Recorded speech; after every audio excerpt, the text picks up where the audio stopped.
नमस्कार बंधुरा और आरजी कुकिंग चैनेले आपनादेर सबाइके स्वागत। आजके निये हाजिर हये गेलाम भाजा मशलाय निरामिष चाल कुमड़ोर साबेकी एकटा रेसिपि निये। तो चलुन शुरू करा जाक।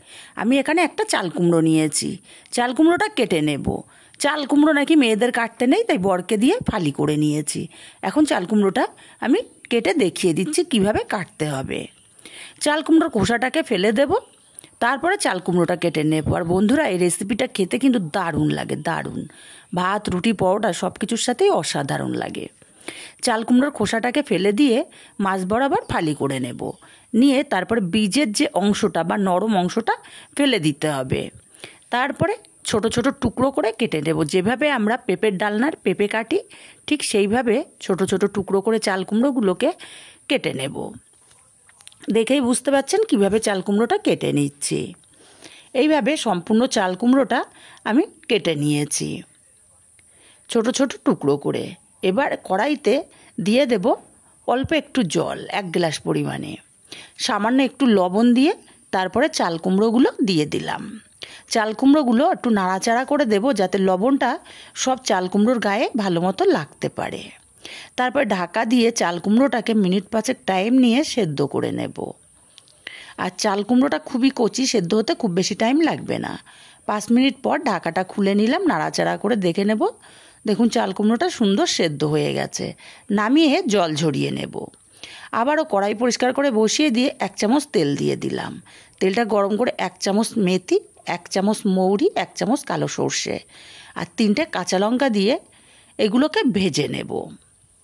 দেখুন সুন্দর একটা ভাজার গন্ধ বেরিয়ে গেছে। নামিয়ে আমি সরাসরি মিক্সচার জারে দিয়ে দিলাম। আর দিয়ে দেব বেশ কিছুটা নারকেল কুচি। মিক্সচার জারটা ঘুরিয়ে গুঁড়ো করে নেব। তারপরে খুবই সামান্য একটু জল দিয়ে একদম শুকনো শুকনো করে বেটে নেব। খুব বেশি জল দেয়া যাবে না। ঠিক এই রকম শুকনো শুকনো শক্ত করে একটা পেস্ট রেডি করে নিতে হবে।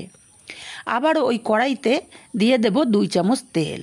তেলটা গরম করে 2টো শুকনো লঙ্কা, 1/2 চামচ কালো সর্ষে আর কয়েকটা কারি পাতা ফোড়ন দিয়ে দিলাম।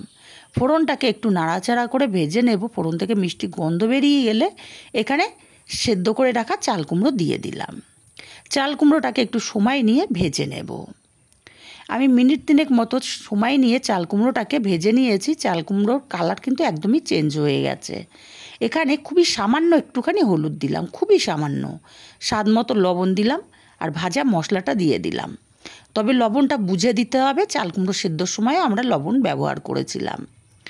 মশলার সাথে চাল কুমড়োটা এইভাবে আরও মিনিট 2 সময় নিয়ে ভেজে নিয়েছি। এখন মিক্সচার জারটা ধুয়ে খুবই সামান্য একটু জল দিয়ে দিলাম, ওই 1 টেবিল চামচ মতো। জলটা দিয়ে ভালো করে নাড়াচাড়া করে মিশিয়ে দিয়ে ঢাকা দিয়ে আমি লো ফ্লেমে রান্না করব মিনিট 3-4 সময় নিয়ে। মিনিট 3 সময়ের পরে ঢাকাটা খুলে নিয়েছি। এখন 1 চামচ চিনি দিয়ে দিলাম। চিনিটাকে দিয়ে চাল কুমড়োটা নাড়াচাড়া করে আরও মিনিট 2 এইভাবে রান্না করে নিয়েছি। এখন এখানে দিয়ে দেব 1 চামচ ঘি। ঘিটাকে দিয়ে নাড়াচাড়া করে ভালো করে মিশিয়ে নামিয়ে নিলেই কিন্তু রেডি হয়ে যাবে ভাজা মশলায় নিরামিষ চাল কুমড়োর সাবেকি একটা রেসিপি।